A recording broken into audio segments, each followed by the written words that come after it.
La papera e il topo. Edizioni Mondadori. Un giorno, di prima mattina, un topo incontrò un lupo che lo inghiottì in un boccone. Oh, no! Esclamò il topo.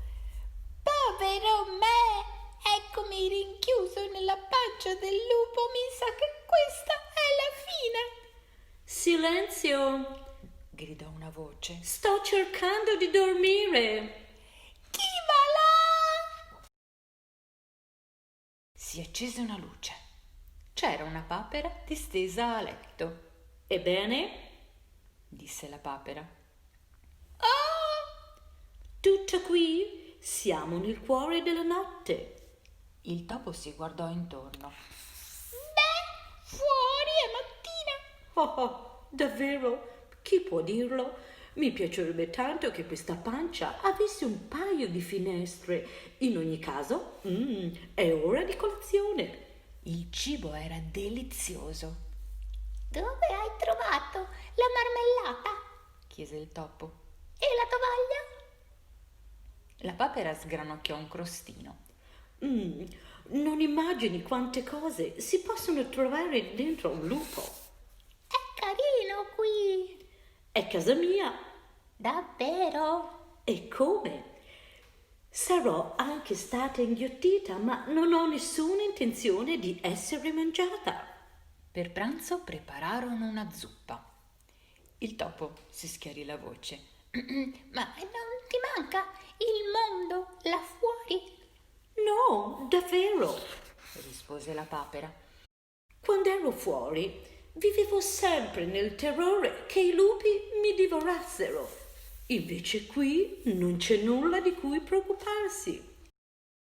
La papera aveva ragione. Posso rimanere anch'io? Ma certo! Bisognava festeggiare con un ballo.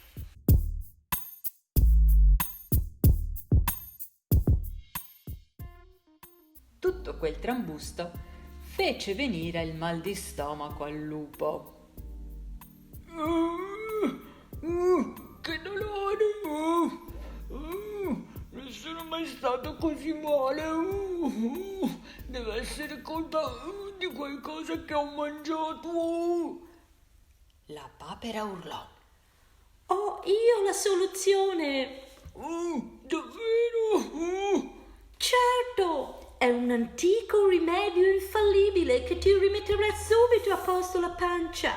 Devi mangiare un bel pezzo di ottimo formaggio e un fiasco di vino e anche un paio di buone candele. Quella sera banchettarono. La papera propose un brindisi, Qua qua, alla salute del lupo. ma il lupo si sentiva sempre peggio. Mi sembra di scoppiare!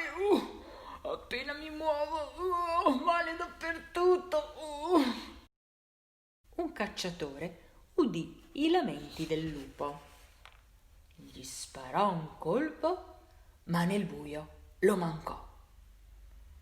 La papera spronò il lupo. Forza, corri, salvaci la pelle. Il lupo provò a scappare, ma inciampò e si impigliò nelle radici di una vecchia quercia. Oh, poveri noi, che sventura! Cosa possiamo fare? Temo che questa sia la fine. Il topo si alzò in piedi e disse: Dobbiamo combattere, dobbiamo provarci. Noi oggi difenderemo la nostra casa.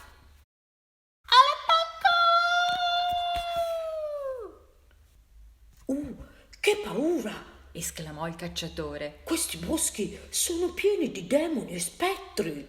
Fuggì dalla foresta e non tornò mai più. Il lupo si inchinò davanti alla papera e al topo.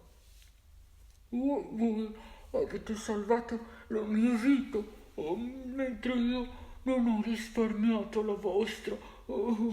Chiedetemi qualunque favore, sarò felice di accontentarvi. E potete ben immaginare che cosa chiesero al lupo. Ed ecco perché il lupo ulula la luna. Quando viene sera, ulula la luna.